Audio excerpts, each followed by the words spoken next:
Hello, hello, everyone. Happy Friday. Welcome back to Entertainment Buzz. I'm your host, Jenny Rosario de Casiano, and we have a great show for you this afternoon. Today, we're going to be listening to a voice that has been heard around the world. He is a professional voiceover actor, and he can also be found in film and television. But before I introduce him, I want to thank our sponsor of today's show, which is the Tea Room Experience.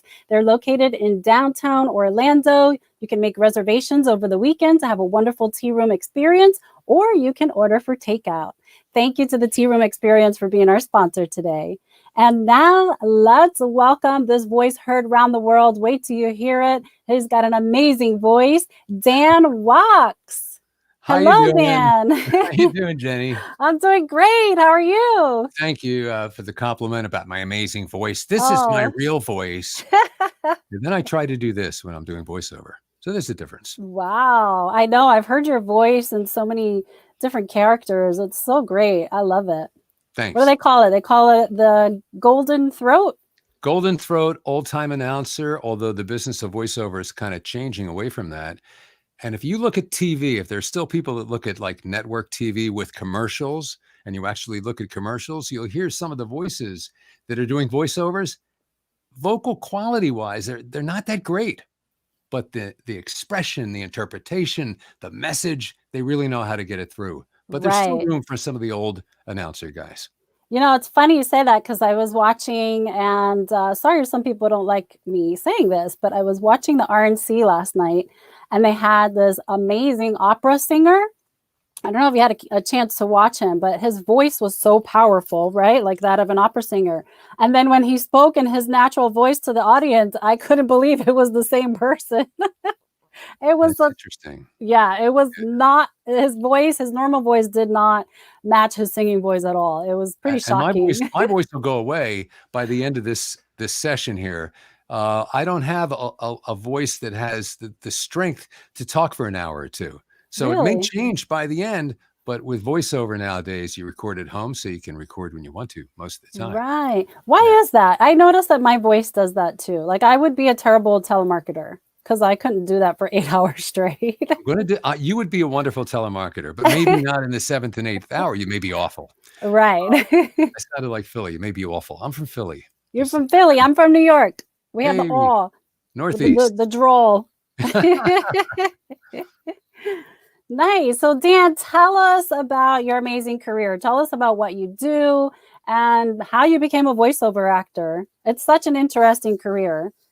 I got into voice acting by accident, although it doesn't sound that way because I was a radio broadcaster for 32 years. And I did everything you could do at a radio station. I was everything from the overnight DJ at a station whose signal was so weak that when you walk out of the radio station late at night and you get out of the driveway, you can hardly hear it. So little jobs like that in the suburbs to owning and operating radio stations. I did it for 32 years. And eventually, in 2000, I left radio. And honest to God, I could do 10 shows on the demise of the radio business in the country. It's kind of sad. But I left radio in 2000, and I did some different kinds of stuff that my wife would go, "What are you doing?" Like I started the highly creative career of reselling manufactured toner cartridges. And really? In radio, oh God, in radio. And that was on, how did you do that? Was that on radio? No, nothing to do with anything creative. It was just selling toner. And I used to, in radio, I would go to the NAB conventions and they were glamorous. There were TV stars and there were big displays and it was big and colorful and Vegas and flashy and all kinds of entertainment stuff. Then I went to my first toner convention and it was metal cabinets and cardboard boxes. Oh, goodness. Oh, God. My wife said, get into a creative field. Yes. You need to be creative. So to finish answering your question, I went into another field that you wouldn't probably classify as creative. Went into telecom, but this tiny little telecom company my wife and I started, we needed a website. So I found a guy in Tampa who designed websites. And it turns out he's an old radio dog just like me. Wow. His name is Don Capone. And he's in voiceover. So now I'm talking to this old radio dog like me, and I used to be in on the radio many decades ago, and he does voiceover. So he's the guy. His name is Don Capone in Tampa. He became my mentor. There he Oh, is. there he is. That's him in his home studio. And we just talked a couple nights ago. He kind of works all night and What a character. records and it's not a vampire, but he has the powers of a vampire. And he is my mentor. So he taught me how to get in the radio business. And he said, give it a try. And I said, well, I never thought of it, not radio business, voiceover, because of the fact that my voice gets tired. But I tried it, and that was 10 years later. And that's kind of the quick bird's eye. So that was kind of a full circle that you made there. Yeah. And that's true. I was just talking to a former DJ, a guy named Clint who does the morning show at Mix 105 here in Orlando. And we were talking about that with voiceover, it's like full circle. In 1968, I got my first job at that tiny little radio station. And I was sitting in front of a microphone. You can see the microphone here, I think. And, gear and stuff like that. And now here I am, retired for some period of time. And I'm sitting here in front of like what is essentially a little mini radio studio. You know what? Yeah. I love your studio. I've had the opportunity of visiting your studio, and you're right. Look at that. It does look like a radio station. It's such a cool looking office. Yeah. And I'll tell you a secret. The gear behind me, which looks pretty sophisticated, is all broken junk. Oh. I bought off a dealer. So when I Skype with the client, it looks like I'm in a studio. Oh, great idea. It looks amazing. If I turn this webcam around, you'd see it's a room. It's just a room. And I do have some acoustic material. I have stuff like soft material, which you see in back of me, and that kind of deadens the sound and makes so you don't get reverberation. But it's just a room that's set up to do this. So yeah, so that's how I got into radio through Don. Even though I was acting at the time, I hadn't thought about.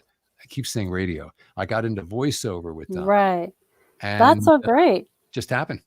So how did that feel going from radio to voiceover? Obviously, it was less of a strain on your voice. You didn't have that live audience feedback. Did that feel significantly different to you? Did you miss that? There's nothing similar with these gigs at all. In radio, you don't have live audience feedback unless you're doing the morning show and you're taking calls. Oh, got it. There's two kinds of radio. There's the morning show where you can actually project your personality. And then there's everything else where it's mostly music and a DJ or radio host may do the time, temperature, a quick comment about what happened to, some singer, what happened to Billie Eilish today or whatever.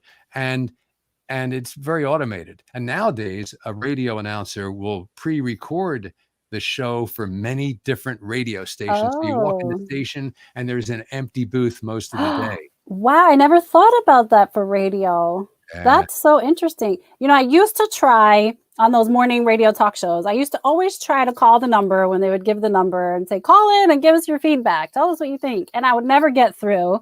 So I got really frustrated. And then one day I got a voicemail. So I thought this was interesting. So I left a voicemail. And then I was actually driving to school. I was in college. And then I arrived at school. And everybody was coming up to me saying, Jenny, I totally agree with what you said on the radio this morning. Oh, you left a message. I left a message and they played my message on their show. But I had already parked the car and turned it off because I never got a human to answer the phone. So, I figured, oh, well, I'll leave a message. And they actually played my voicemail on the show.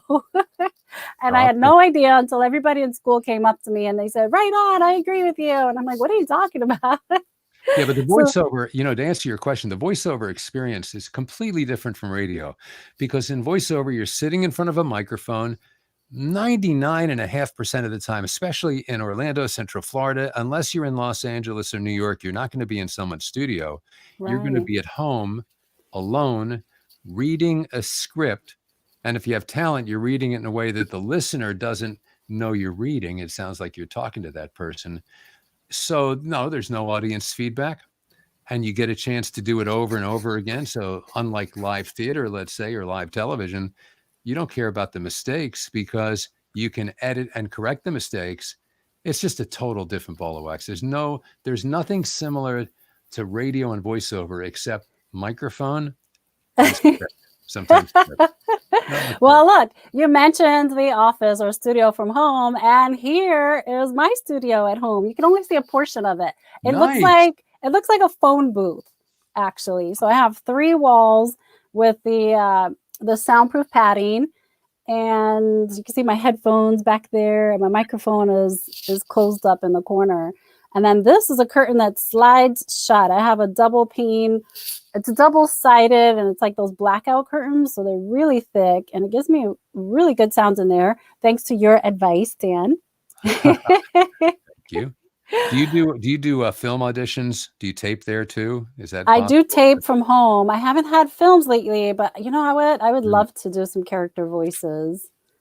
And it's pretty simple to do from home, like you said. And we're going to talk more about that later because the audience can get help from Dan and build their own studio at home and start a career as well. So we're going to be right back. We're going to take a quick commercial break and we're going to hear some more from Dan Wachs. At Duke Energy, we deliver electricity and so much more, like free home energy assessments, rebates for energy-saving improvements, payment options to help you better manage your budget, and even bill credits for helping the community use less energy. So no matter what you're doing, we can help you make better energy choices every day. It's just another way we bring power to your life. How much can you save? Okay, we're back with Dan Wachs. So Dan, you're also an actor. So you're not just a voiceover. I know you primarily do voiceover, but we can also see you in film and television. Is that right? Here and there. I've had some I've had some modest success, and there are a lot of actors that are much more prolific in the work than I. So I've been on a national TV show. I was a couple of years ago in a movie with name actors in a scene that was very, very exciting. I've been on some smaller networks like National Geo, Discovery Channel. You know, it's not Some primo smaller stuff. networks.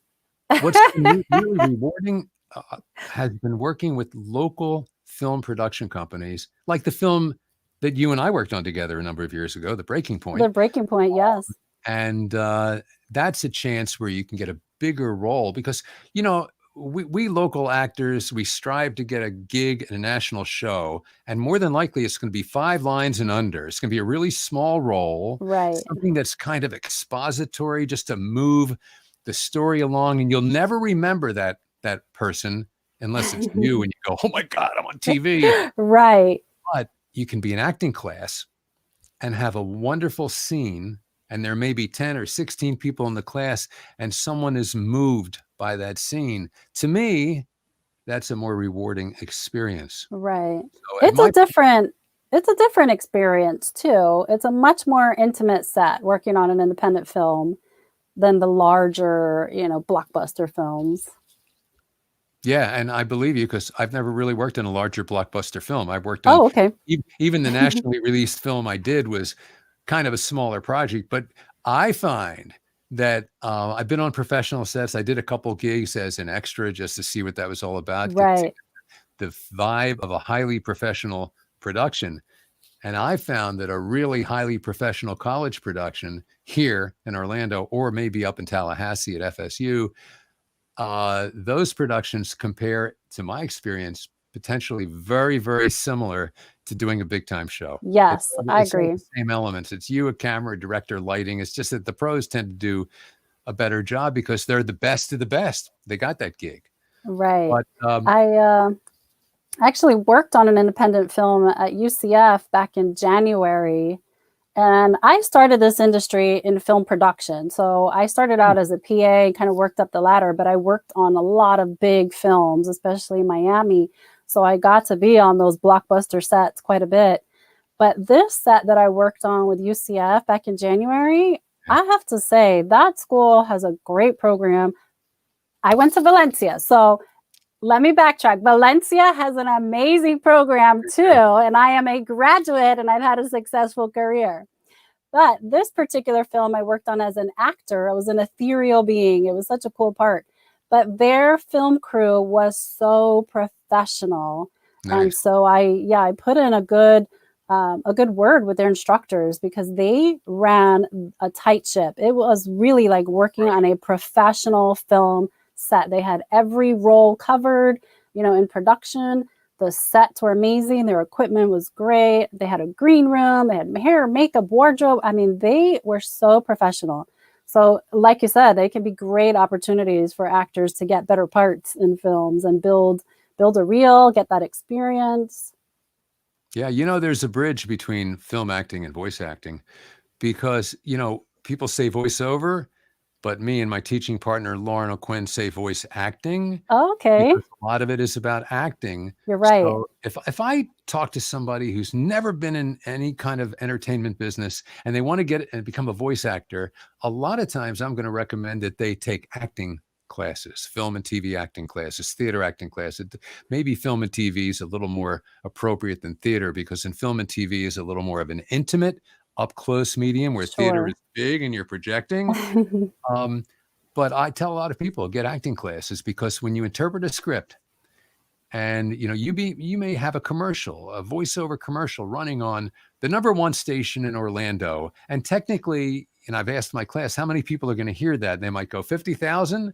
And I whittle it down to the #1, because even if I'm on mic and I'm recording something, I'm talking to one person. And if that one person hears me and gets the connection that it's not just an announcer at a radio station, it's someone talking to me, that's the way you get to move the message and potentially sell the product. And then, of course, you multiply that by the number of different people you make a connection with. But you have to kind of imagine it as a one-on-one thing. And when you're in acting, you're working with a scene partner trying to make a connection. You're looking in the eye and you're just picking up what they're giving you and you're responding to it. And that very much relates to the voiceover business. Right. It's definitely a very organic experience. Yes. So what kind of, I know you hear this sometimes in the supermarket. What kind of commercials can we hear you in, or products can we hear your voice? Yeah. So like I go to the supermarket and I go to Publix, I'm checking out and I'm wearing my voiceover hat, Oh, I like that. Say, are you in voiceover? And I go, yes, I am. Yes, I am. Oh, what can I hear you in? It's like, bag my food, buddy. Right. Go to my website. The stuff that I'm on is like everywhere. So if the Orlando Science Center were open and they were showing an IMAX theater, and you have your 3D glasses and you hear, the movie will begin in 3 minutes. It's time to put on your 3D glasses. Or if you're in Texas, my commercials are running all over Texas, Oklahoma, the Southwest, because I'm broadcasting the Texas Rangers baseball network. If you're in Western New York, for 8 years, the voice of the Buffalo Bills. I'm in a commercial in New York. I'm on websites all over the place. So everywhere. Kind of, when I say all over the place, I mean all over the world. So that's amazing. That's the thing about this crazy business, because we're working on the internet. You are not limited. So if you're an actor going back to film, you have an audition for a big 5-word gig. You have to drive to Atlanta. Now, that's like what, 440 miles from Orlando? And you got to drive back. And they call that the world being flat. The world being flat. And you'll make $952 or whatever the one-day SAG rate is, and that's it. Or you're in voiceover, and my bedroom is 11 feet from where I'm sitting right now, including walking in. And you wake up one morning and you have a 15-minute session, and your hair, you're ugly. You're looking, I showered for this. You have a face for radio. This is visual, and we're all made up. I look good, I hope I look good, but you do. in reality, I'll come in here and in 15 minutes looking like death warmed over to make $500 or something. Right. I didn't have to drive 7.5 hours twice and spend that money. Right. I just walked into a room and I talked to someone, because in voiceover, you can either record completely on your own where there's no input at all. So you're kind of self-directing, or you can be in session where via telephone, Skype, Zoom, and some other methods, you can be in session with the director. And those sessions are great because you get to know what they want. Exactly. Except when they give you really bad directions and you just have no idea what the hell they're talking about. Oh, I've had that. Or you have 3 different people directing you in 3 different directions. Group direction. That happened to me on a project. It was actually a video. So the director wanted me to speak in my normal voice, and then the producer wanted me to speak with a more sultry voice. And they kept going back and forth. And I said, well, I can't go back and forth in the video. I said, how about we shoot it both ways? And then you guys can decide at the end, because it was so confusing. I said, my you voice came up with the intelligent solution, Oh, right, exactly. Yeah. So we have a video clip here that we're going to share so they can get a taste of what you do. For those of you who can hear a masterpiece in the making, where others just hear noise. For those of you that follow the beat of your heart and choose to trust the voice within.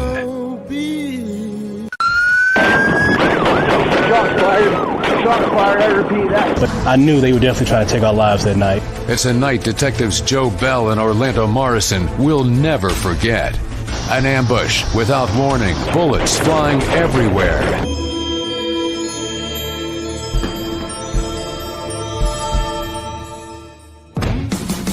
Don't let anything mess with your Miller time. Triple hops brewed Miller Lite. It's Miller time. Hello, Impossible. The all-new Elantra. Wow, those are some big names, Dan. Well, I'll tell you an inside story. To get a nationally released beer commercial like Miller is a big, big deal. Sure. Except this nation was Guam. So shh, don't tell anybody that, because that shrunk the pool. I promote that I've done Miller beer. You just don't know it was in a country the size of Longwood. Wow, that's so interesting. But I was happy to do it. It was fun. There's such a big range in there too. That was pretty cool. I love hearing how your voice changed from commercial to commercial. That's definitely a gift. Yeah, it's well, here's the thing. I don't use different voices. I become different characters, but I don't use vastly different voices. So if I did that thing for the music piece, which actually is sponsored by Spotify, I'm close to the mic. I'm just talking very intently. It's almost like an anthem or a manifesto. I'm making a point, but I'm making it quietly. But it's still my voice. Right. It's just a lower register of my voice. Right. And the Miller beer is just me going, Miller time. So a lot of the animations, the movies, the DisneyPixar things, and you see a character and it's Ellen DeGeneres, but it's just her voice, or it's Eddie Murphy's voice, or it's someone's voice, and they don't change their voice and do things. Although there are character actors, and that's what they call them, character voice actors. They can change their voice to do something different, like the character Gollum in Tower Ring. What's the name of the movie? The Rings. Lord of the Rings. Lord of the Rings. Thank you. I know my movies. That's an example of a great character. Yeah, that's got to be hard to sustain too throughout the whole project. It's difficult. And some projects, like audiobooks, you create multiple characters, but you don't totally change your voice. So if I were doing an audiobook voiceover project and I had a quote, a female line, and it could sound like she said, "Why did you do this to me?" So you change your voice a little bit, you give it a little bit character, but I'm not going to sound like a woman. Right. Or if I change my voice because there's a cop, Lieutenant Jones turned around and said, "Where were you that night?" So you do a subtle change in audiobooks, but then, 180 pages later, that character comes back and you have to know what they sound like. Exactly. I don't do audiobooks, so that's one of the reasons why. Oh, got it. That makes sense. Too long. So Dan, this is a big question, and I've heard this for all kinds of acting. How do you explain to someone that this can be a real career for them?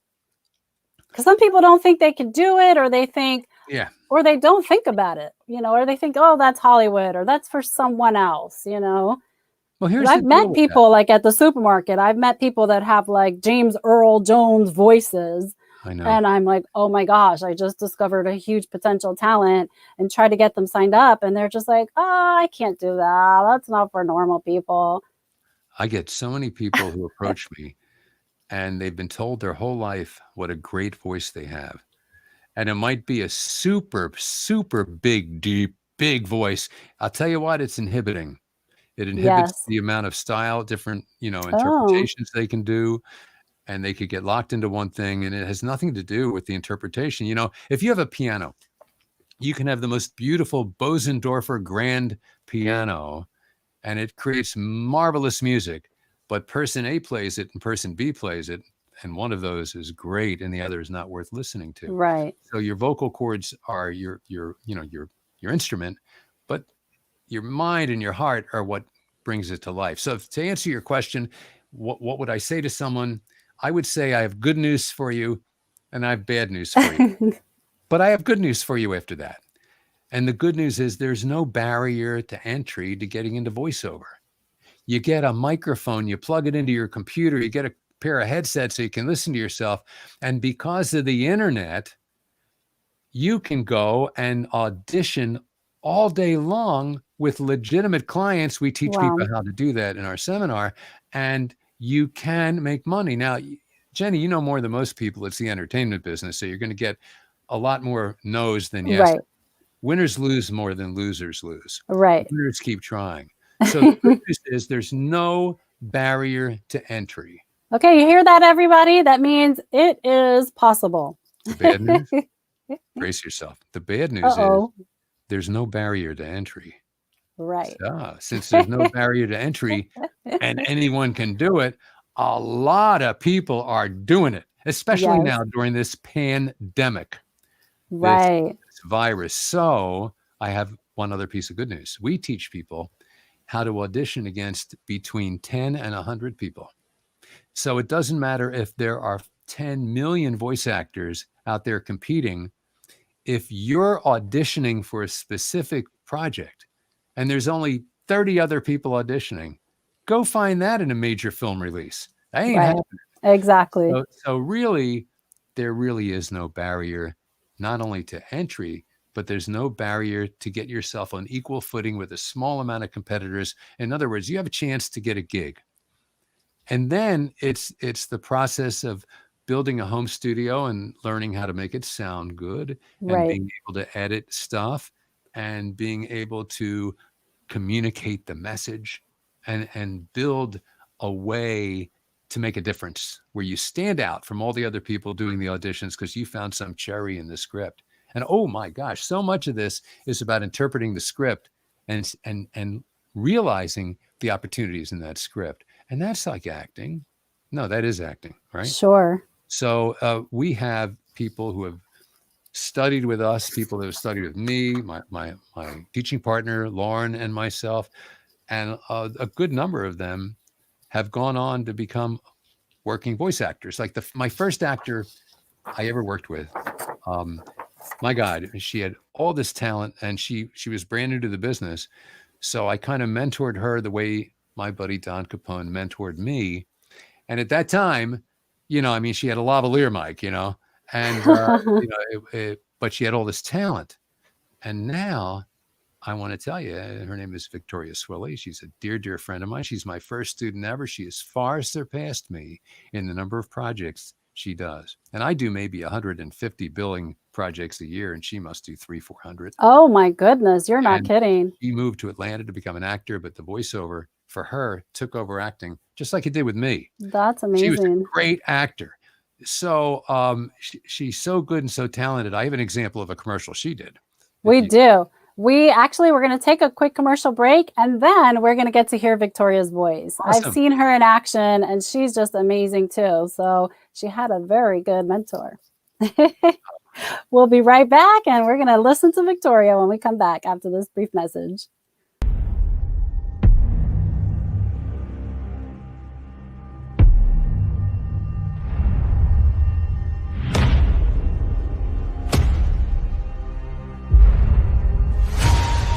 All this time we fought side by side.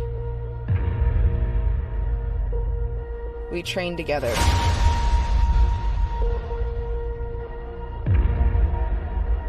we lost together. And now, you're the only one standing in my way.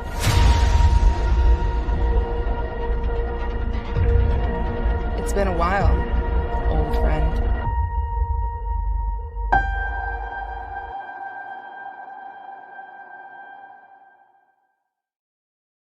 Woo, I can't wait for that movie to come out. It looks good. Cool.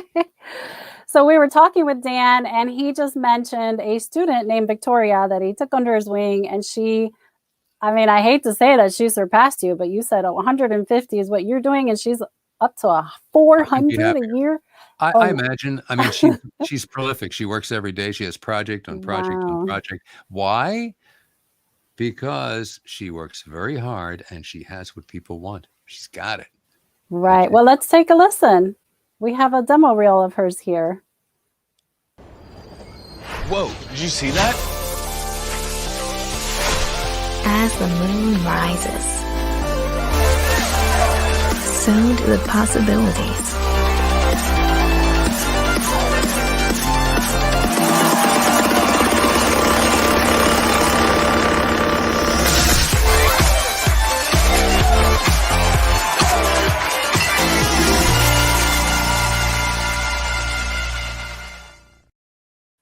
That was very cool. That's a job she did, obviously, for Dos Equis. She came down to Orlando from Atlanta to record in my studio, just like you did for Coca-Cola. Okay. She's done stuff for all these big-time clients, and I'm very proud of her. And the thing is, in voiceover, you can do as little or as much of it as you care to. So some people, like when she started, she was doing, 10, 20 auditions a day. I retired in 2000. I'm good with doing 3 or 4 or 5 auditions in a day. Right. And I'm good with that. And if once in a while when things get really, really busy for me and I have 2 or 3 projects to do in a day, I go, Carolyn, my wife, this is like working. Wow. So, you can that find must be nice. Well, it's rewarding and affirming, but more and more the teaching part of it is kind of, it's very meaningful for me. So when someone like Victoria or Dana Miller, Christina Hernandez, or there's so many people that have gone through our training that are getting professional gigs and taking it as far as they like. But for a lot of them, it's a line extension. And I want to complain about something, Jennifer. I want to complain about people talking about side hustles. Oh, during the corona side hustle. That's not distinguished. It denigrates my business of voice acting, but we call it line extension. Line extension. Yeah, you can do as little or as much of it as you want. And if it's, I never intended to have 3 projects in a week. When it took me months to get my first gig. And when I did, I found out about it going out for beers and cocktails with my fellow ArtSake students and back in the day. And it was the greatest feeling in the world to get a message you received a deposit for your voiceover project. It's like, whoa, my first one. Yes. I had no idea where it was going to go. I didn't have a plan to become a full-time professional voice actor, even though I kind of treated full-time, part-time. It just kind of happened. And when it happened, I got hungry. When gigs started coming in and that started happening, that was cool. And to have a client for like 8 football seasons. Wow. I'm sitting here, I'm reheating my coffee for the 19th time at the microwave, and the phone rings, and the guy goes, well, hi, I'm Jeff Matthews. I'm the broadcast director of the Buffalo Bills. And we just listened to 200 demo reels. And it's down to you and one other person. Are you interested in working for the Buffalo? Oh, that's a dream call. I would not let him off the phone to hire that other person. Great. Good for you. I didn't let him off the phone. I got the gig right then. That was 8 seasons ago. 8 So seasons. I get to know him. I get to know some of his associates. I get to be part of an amazing team and organization. There's value to that. Absolutely. More than the money and more than the exposure. But it's cool, if I go to a football game and they're doing a game wrap on the Jumbotron and it's me. And it's you, right? Oh, that's so cool. Or My husband heard one of them and he was just blown away. He's like, "Oh my goodness, I didn't know that was Dan Wachs." that's right. My wife and I do a lot of binging, always have, even before the pandemic. And we're binging on some show one day. I don't know what it was. And it was one of those that was on a network. So we had to fast forward through the commercials and we didn't. And all of a sudden there's a national commercial for Auto Trader on some national TV show. And I realized, oh yeah, that's my student, Kara. And she recorded that here. Oh, that's so great. Carrie got that gig. I know she got the gig. Now I'm seeing it. It's like seeing your friends in a major motion picture. Right. I love it. I always try to pull the phone out as quick as I can and try to like grab a snapshot or a video clip of it and send it to them because it's so hard to find your own material sometimes. So it's a lot of fun. Yeah. And I have people send me stuff too that I haven't seen. And I'll have people, in Seattle sending me video footage of a commercial or whatever they've seen me in, which is pretty cool. Yeah, you get a charge out of it. It's fun. Yeah. So Dan, we only gave them a sneak peek earlier of some of your work, but we do have another clip that we want to share. I don't like to talk about my owner behind her back, but I was hoping you could help me out. My owner is great, but there are so many things competing for her attention that she can be a little distracted when it comes to my healthcare. I make subtle reminders, but she's got an attention span worse than Joe's, which is pretty bad considering Joe is a goldfish. Seriously, look it up. Whether you're just looking for some cuddle time with your partner, or you're after the big one, heater bodysuit, you stay warm, or your money back, TwinSpires.com is the official betting partner of the Kentucky Derby. Place legal bets wherever you are with the TwinSpires.com app. Download the app today. 15, 10. Our hearts beat as one. Jenny Rosario one of the pictures that one. It's in all of us, in our bones and in our blood. That will do it. In our family, Bills run deep. There we go. Some Buffalo Bills action. Awesome. And I love that dog. I was going to ask you, am I a good dog? You're a good dog, Dan. I'm a good dog. I didn't bring treats. I left them downstairs. I'm I'm dog sitting here. Hold on. She's in my lap. Wait till you see this. What do you got going I have on? company here today. Look at this little cutie pie. Oh. She's 2 pounds. Look at that.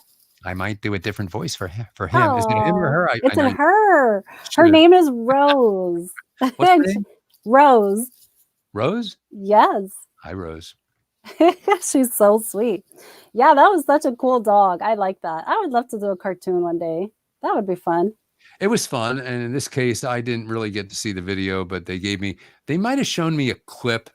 And then, so I know what the character looks like. And all it is me just making sure my voice was in the lower register. And so like before I would record that script, I go, I may talk on my own, like, hey, you know what? I'm a dog. And you just better get adjusted to that. And then go and read the script. You get yourself in the zone in the character. Sure. Yeah, I forgot about those. Yeah, that's so cool. Did they send you the video first so you can get an idea of the dog? A lot of times they do. Nice. A lot of times I'll get a video that's unproduced, but they'll throw a music track on it and I'll see the look of it, which gives you, a good direction and pulls you into what they're trying to accomplish. Right. And sometimes they'll have somebody do a read on it, like someone in the office, so you can hear the timing of it, and sometimes they send you nothing. So in this particular one, I gotta be honest, they may have sent me a clip. I don't remember because it was a couple of years ago. Okay. But, then I did another one for that company, and I had to find another dog voice for a smaller dog. Oh, I simply tightened up my throat and became a smaller dog. That's so fun. Anyone can do that you just tighten up your throat and get uncomfortable. Right. So that was some fun stuff. Yeah. That And the sounds Bills, like a lot of fun. Bills, gosh, that was a season ticket sales promo. And they give me all kinds of different things to do. And please play football, guys. Come on. Yeah, right? I know. We definitely want the sports to come back and not with paper cutouts in the audience, so hopefully we'll get back to normal soon. I was looking at a Phillies game because I'm from Philly, and it's the first baseball game I've looked at in this new era of whatever. And they have the cutouts, so the views from the pitcher and you see the cutouts, and they had like cartoons and they had celebrities. They had all kinds of stupid things. It was so funny looking It at it. is funny. I mean, obviously it's sad to not have the humans there and have have them cheering them on and have that live energy. But I have to give them credit. That was a very creative approach to coming back to the season. So how about Jen, if you're a stand-up comic or you have a TV show and you're doing your monologue and there's no feedback? Yeah, that would be looked at rough. A couple of them and I was shocked at how good they were. Wow. That they had the focus. Right. Of putting, it's like being an actor. Yeah, you're right. There's stuff going around you. There's cameras, there's lights, there's people in the back, you're not in a real situation and you're talking directly to the camera. It's one of those shots. Right. You zone out. Everything zones out. If you think about your own acting career, sure. Part with the scene partner, you're only conscious of them. So maybe these comics or late night show hosts or the ones that are doing monologues can pull it off because they are focused on some imaginary scene partner they got working. Absolutely. Yeah. So Dan, I wanted to share a picture with the audience of what you call a typical home studio. Yeah. They saw your great studio, they saw mine. So this is in somebody's closet. Yeah, Whose closet is that? Do you know? Yeah, I know who it is. Okay. That's pretty creative. I embarrass her enough when I show this in every single class. But when you're building a home studio, a closet's not a bad place to try. And what you do is you try to find a room or a place in your house that offers you the best quality, the least amount of noise and reverb echo and stuff like that. So, clothes closets, they have clothing, and clothing has irregularly shaped soft material that absorbs and disperses sound so you don't get the echo. And she added a couple pieces of bed foam. You go to Walmart and you buy a piece of bed foam for $13. Right. And you hang one, put one in front of you, maybe hang one over your head, and you got some pillows. And I got to tell you, the work that Ashley is doing in that room and the sound quality, you'd never know it was in someone's closet. Oh, that's impressive. She can do sound good enough to be on national television. Oh, that's amazing. And she's done some pretty cool jobs there. And she's prolific and she's booking gigs, and that's where she's booking them from. And this goes to no barrier. You can do it. That's right. Way less expensive to do voice acting than regular acting by far. Right. Well, that's good to know. My first job took place in a closet too. I was so shocked. I had never thought about it. And the client actually mailed me a recording device. And then I got on the phone with the director. They said, just get into a closet with a lot of clothes. Wow. And use the device we sent you. And it was so easy. I was just blown away.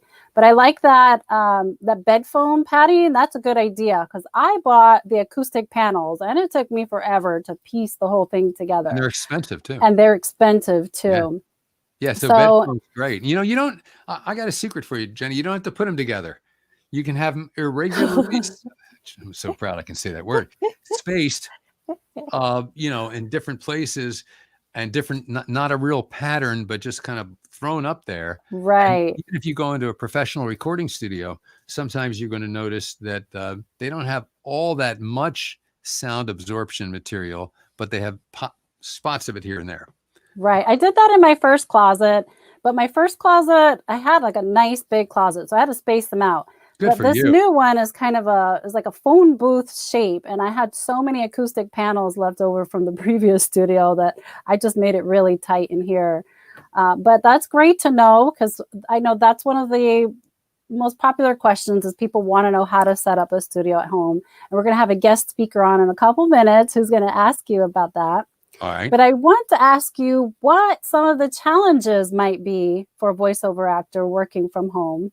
Yeah. A lot. Before I answer that, I just want to say that since you have such a nice big closet, I want to invite all your listeners, if they have some spare clothing and they need some extra storage space. Was that wrong? Okay.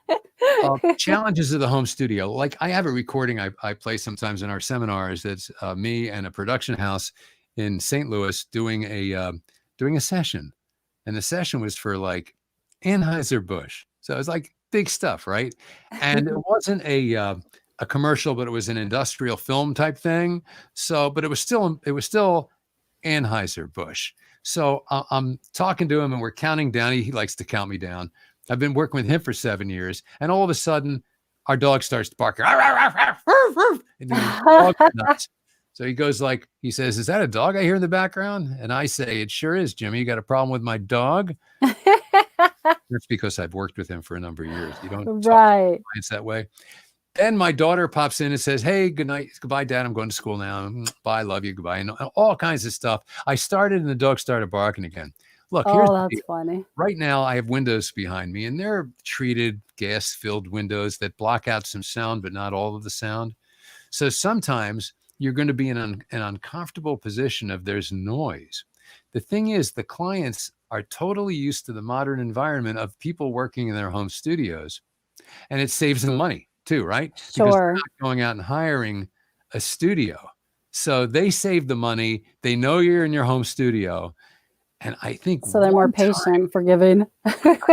Jenny, one time I had to actually run out the door and flag down my neighbor, next door neighbor, and say, "Can you give me a half hour with the lawn mowing nonsense?" Oh, yes. "Stop mowing your lawn, please. I'm doing a commercial." And I just, so, there are challenges, but the thing is, there's an acceptance to it. I've 300 of my last gigs, literally, I've not been in anyone else's studio. So, wow, that's amazing. Yeah. So basically, very cool. There are challenges. The challenge is you're at home, right? Yes. And you have visitors in your home, and someone knocks on the door, and they don't know you're. Yeah. I have a teenager that lives next door, and I don't know, his parents must go out every day between 12:30 and 1 o'clock because he is blasting the music so loud in the neighborhood that I can still hear it in my office. So I know that I can't set up any recordings between 12:30 and 1 on those days. And so he's been good lately, but sometimes it's pretty challenging. So Dan, I'm sorry.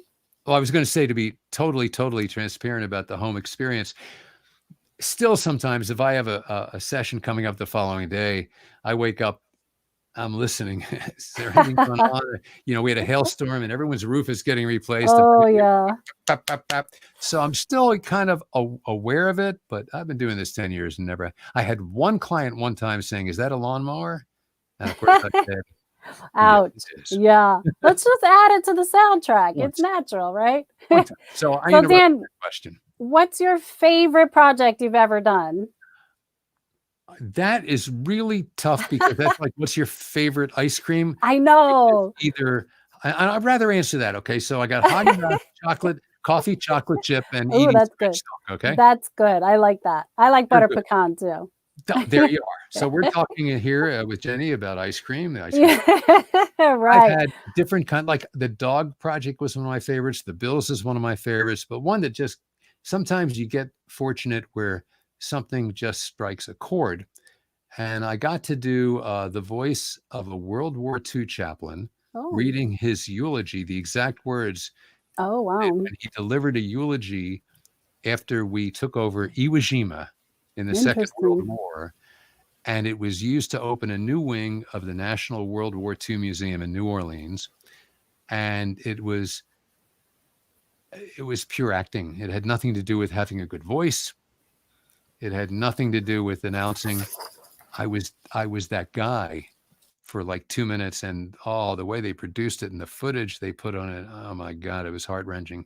And they showed it during the opening, and I wasn't there, but a woman who owned a production house who also worked with the National World War II Museum looked at it and said, "Who is that guy? I want that guy." And Absolutely. She hired me for a number of jobs. So if you go there, I have documentaries about D-Day, about the first bombing. Oh, how interesting. World War II stuff. So yeah, that. That's great to have such historical pieces. Yeah, and I did a national parks commercial supporting veterans that I was also very proud of.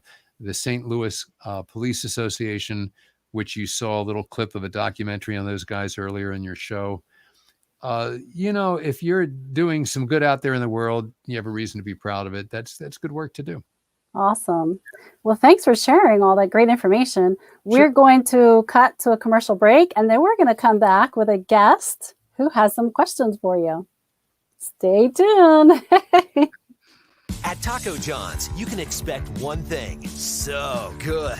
As in quality ingredients used in tacos and burritos made just for you. Every single bite. So good. Expect nothing less at Taco John's. Welcome back. So we have a guest coming on the show right now. She's been sitting in the backstage. Let's welcome Pollyanna DeRoe, who is a singer. Hi, Pollyanna. Oh, we can't hear you. You can't hear me? Unmute. I think she's muted. Aha. Oh. She looks tense. Can you hear Yeah. We need a voiceover, Dan. I'm Pollyanna. Unmute. Can you hear us?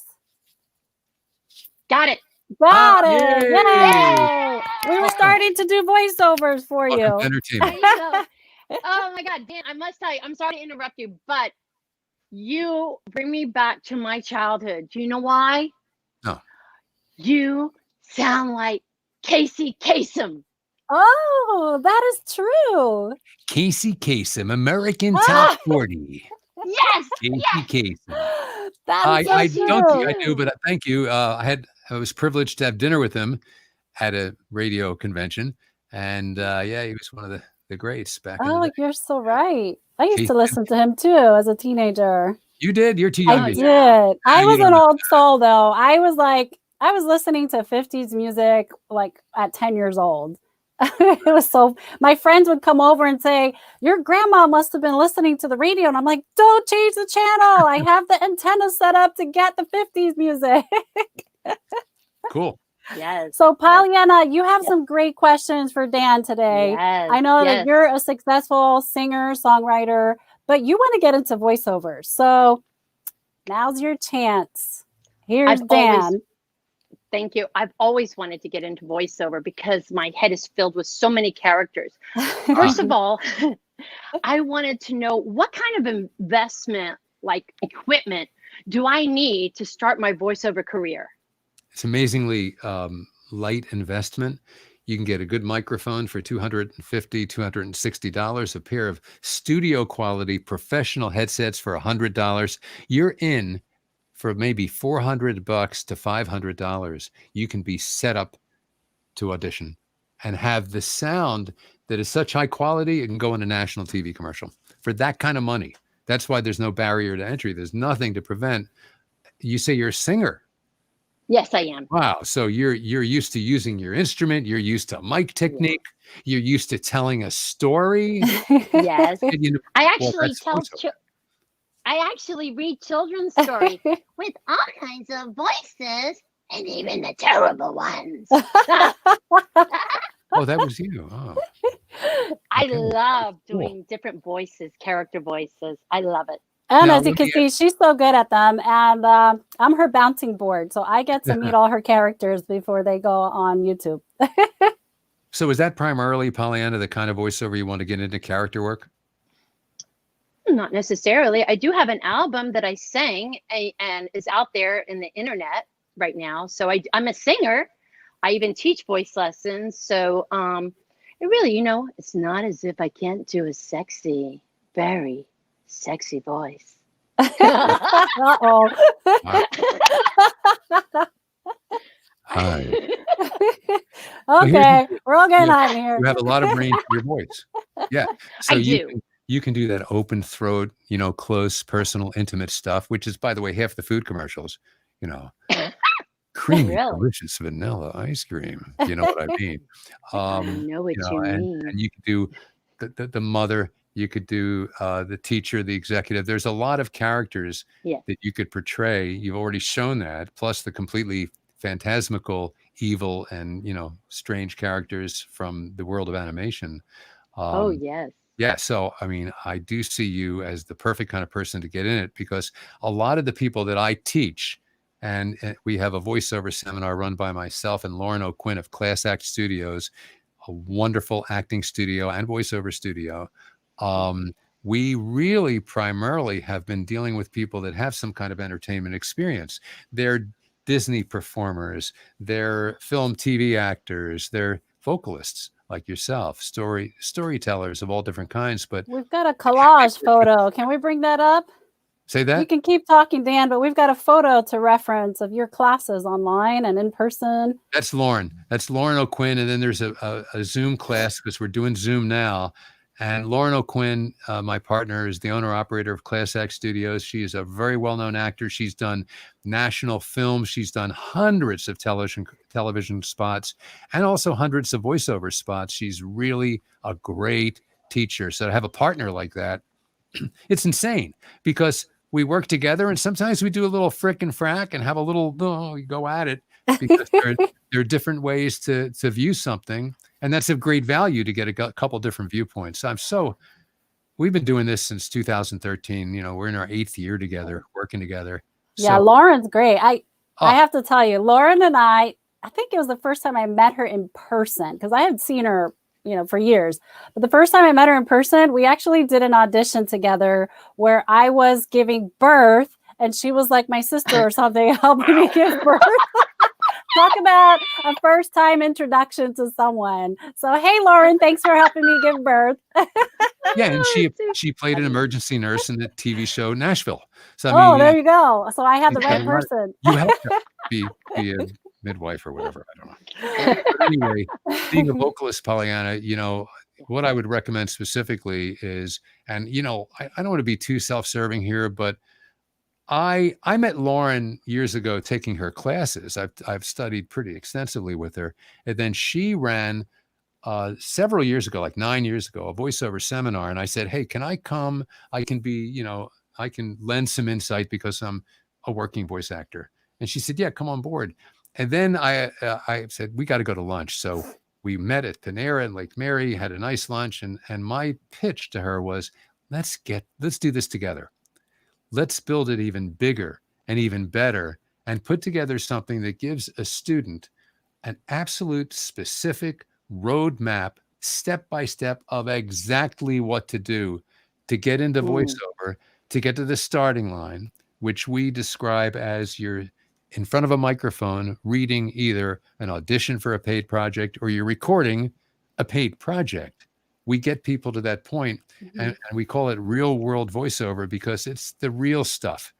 And I've seen so many seminars and classes and teachings that are kind of pie in the sky, and they don't have what I feel is a realistic outlook on what your needs are right now.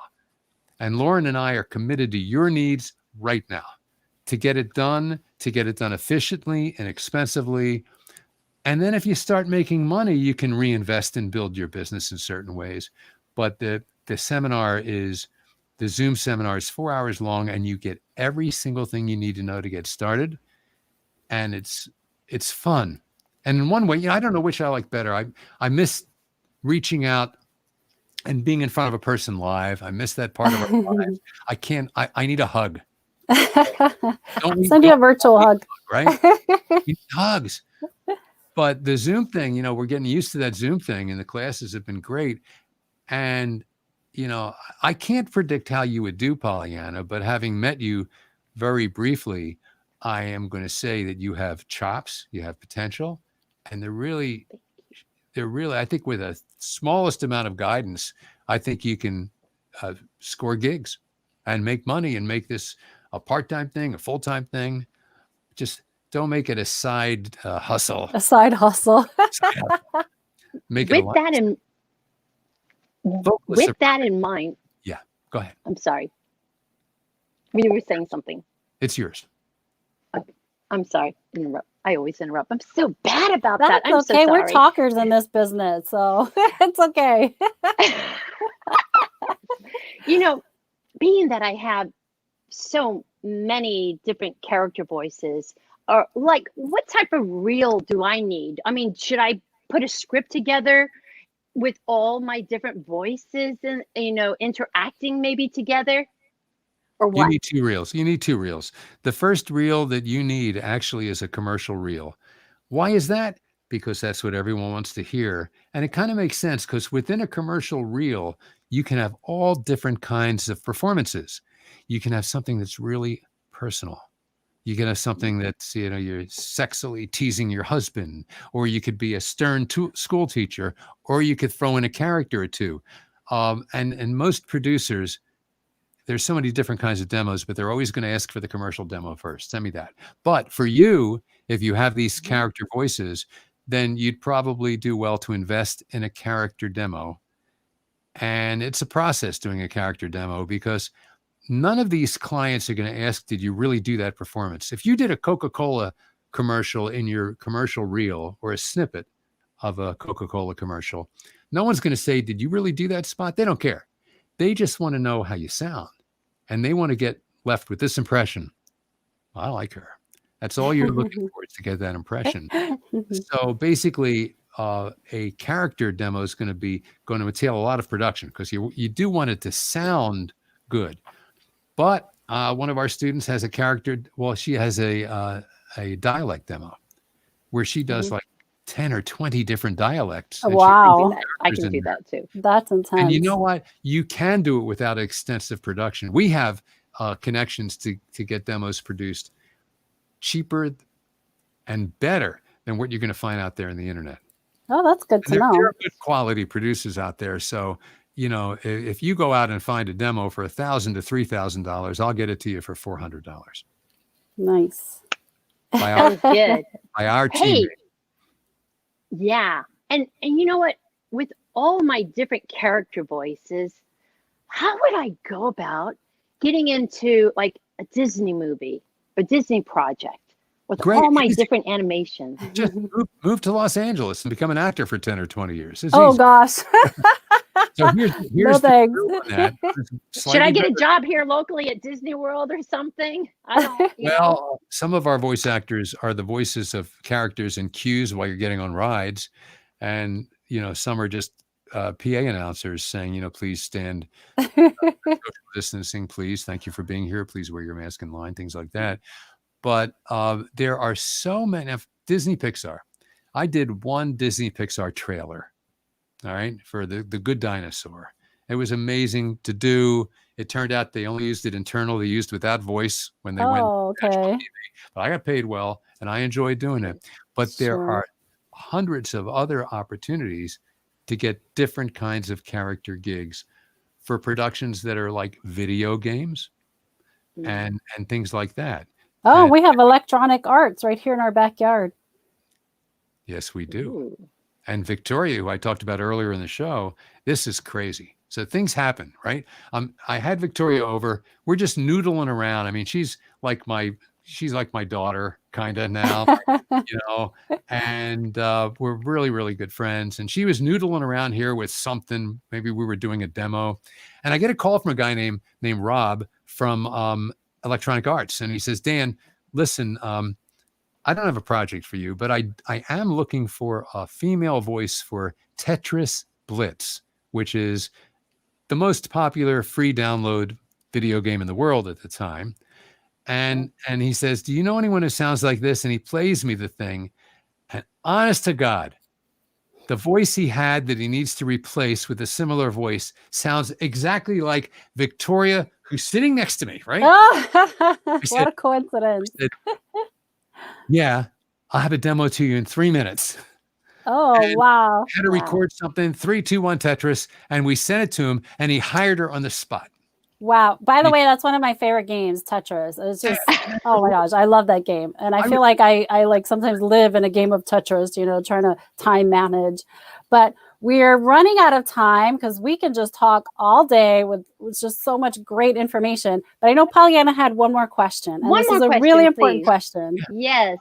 With this information that you've given me, I just want to know, do I need like an agent or someone to help find this work that you're talking about? Nope. You don't need an agent. You don't want an agent. And I got to be honest with you, they don't want you, because agents and they don't want me until I know what I'm doing. Agents hire people who can book stuff. So they want to hire somebody with a lot of experience. When you book your first 50 commercials or voiceover projects or character projects, then maybe you look for a voiceover agent. There are great theatrical agents in our town. I'm represented by a wonderful, wonderful agency. But the truth is they don't get a ton of voiceover opportunities.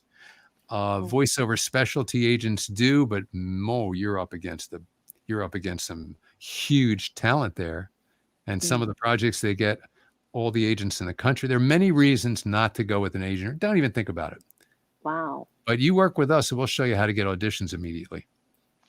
Yeah. There you go. Dan has the secrets. Hey, So if you want day. more information on how Dan can help you get started in your voiceover business, this goes for obviously us and you, Pollyanna, and all of the audience that's watching. The website is right there on the screen. They can visit voiceoversbydan.com or voiceovercoachdan.com for more information and to sign up for his amazing classes, which I definitely recommend.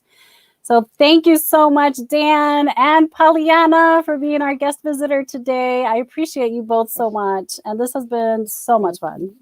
Thank you. Thank you. If you want to hang out backstage, I can come back there in a couple seconds. All right. See you soon. Okay. Bye. Bye-bye. Thank you, everyone, for watching Entertainment Buzz. That was Dan Wachs and Pollyanna DeRoe on the show today.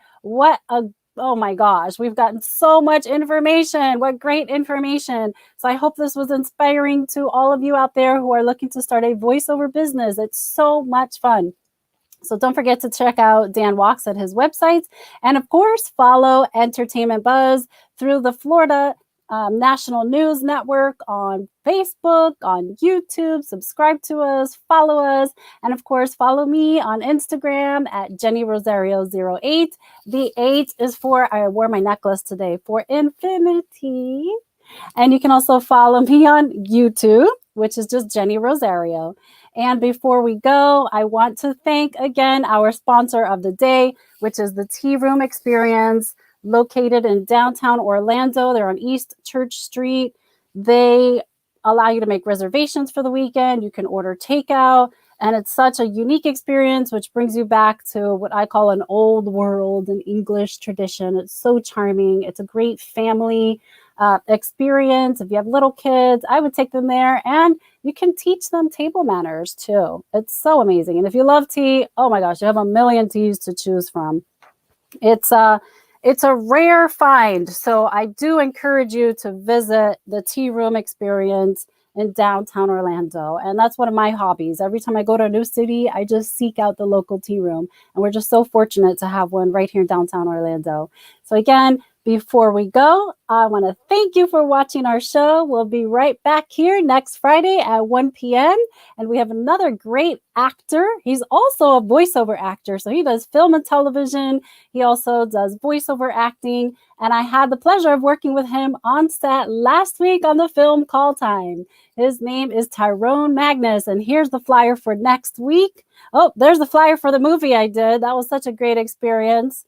That was directed by Derek Hammond and executive produced by James Hunter. Great crew. So actually, we're going to post the flyer of Tyrone Magnus at the bottom of this link after the show. Okay, so stay tuned. Thank you, everyone. And I know there was one more thing I wanted to say. Happy birthday, Myrna Noble Hiddad. She is my best friend since I was a little girl, and today is her birthday. Happy birthday.